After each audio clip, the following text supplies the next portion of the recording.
Well, these events are quite spectacular.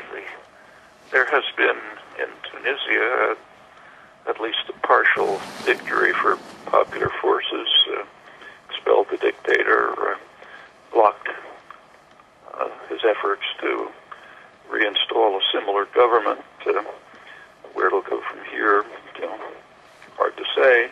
Egypt is just a remarkable demonstration of courage and enthusiasm on the part of a great mass of the population. I mean, to liberate Tahrir Square, to drive out the police, to stand up against state power and to keep at it, to keep expanding the protests. That's really impressive.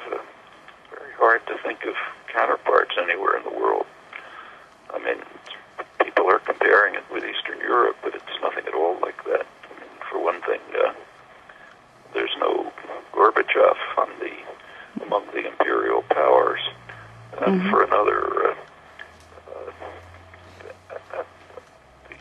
the United States and its allies we have to remember, pursuing their standard position. Democracy is fine, at least up to a point, in enemy domains, but we don't want it in our backyard.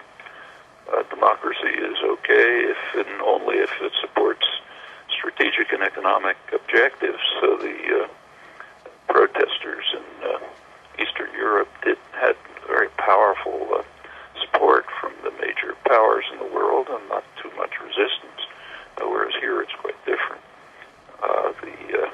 There's no great power support.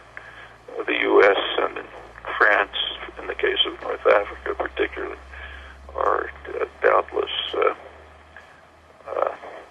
trying to figure out how to keep to the standard playbook in such cases. We have to remember that there is a long series of cases where it has become impossible to support some favored tyrant. And there's a standard routine at that point. You